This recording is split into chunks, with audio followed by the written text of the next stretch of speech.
Hey everyone. So today we're diving into a story about a government project that decided to do things, differently. It's about taking on a system that was completely bogged down by delays and creating something, well, truly revolutionary. This is one of those stories that really redefines what we think is possible in public service. I mean, just think about that for a second. 99%. It sounds kind of impossible, doesn't it? But that's the core promise of the system we're looking at today. And this isn't some hypothetical idea, it's a reality.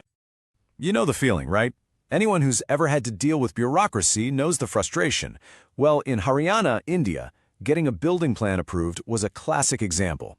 It was a slow, complicated process that could mean endless delays and, frankly, a lot of harassment for citizens and architects. Okay, this slide really lays it all out. The old way, you're talking a 15 to 20-minute manual check for every single plan. You're dependent on super expensive software and you're locked into a third-party vendor. The new way? It's like they're from two different planets. So what happened? What was the big change?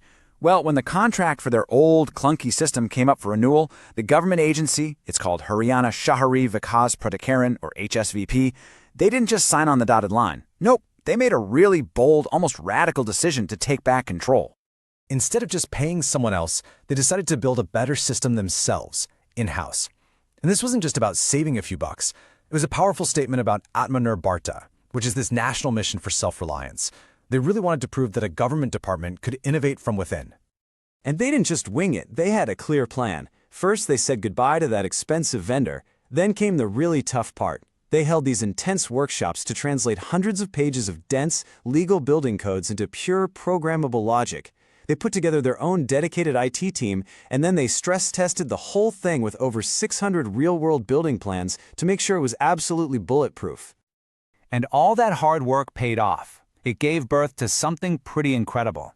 At the very heart of their new system is the hero of our story, a piece of tech that sparked a genuine revolution in how things get done. It's called the Quick DCR Scrutiny Engine. Now look at that definition. This isn't just a piece of software. It's an intelligent, Python-based rule engine. You can think of it as the digital brain of the whole system. It understands and applies every single building rule, automatically.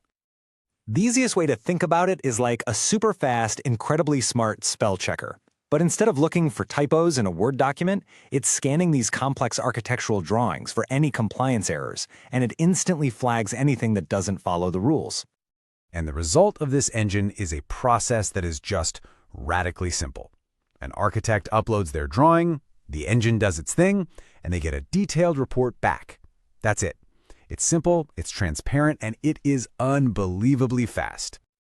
So let's just remember the old way for a second. An official had to manually open every file, check it against all the rules, a process that took, on average, 15 to 20 minutes of their focused time. And now, 10 seconds. The new system does the exact same job with perfect accuracy in just 10 seconds. That is a mind-boggling 99% reduction in time. A job that took up a good chunk of an hour is now done faster than it takes to load a web page. Okay, so it's super fast, but did all that speed actually translate into real-world results? Well, the data that came back wasn't just good, it was honestly astonishing. First off, the savings. By getting rid of the vendor contract and those pricey software licenses, the government is saving 3 crore rupees. That's 30 million rupees every single year. But here's the kicker. It's not just saving money. The system is so efficient that it started generating revenue. In just 1 quarter, it brought in 25 crore rupees, or 250 million rupees. This is a system that is paying for itself many, many times over. And this might be the most important number of all, the impact on people. Because architects can now pre-check their own plans, the number of applications that get rejected has plummeted by over 80%. That means less frustration, less wasted time, and just a way smoother process for everybody involved. And that's why this whole project is so much more than just a piece of software. It's really a blueprint for a new way of thinking about digital governance, one that's built in-house, focused on the citizen, and is actually financially sustainable.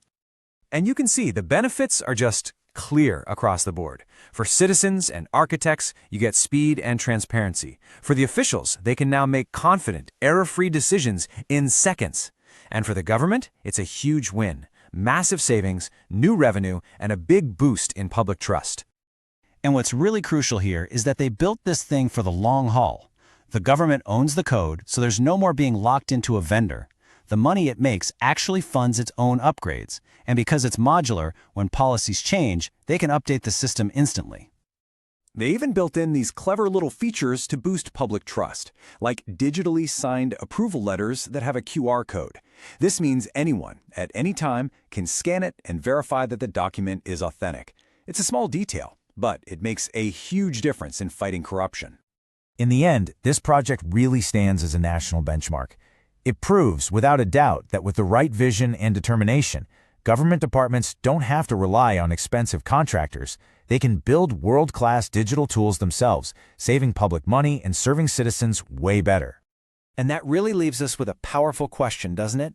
If building plan approvals can be transformed from a 20-minute ordeal into a 10-second automated task, what other parts of our civic lives are just waiting for their own 10-second revolution?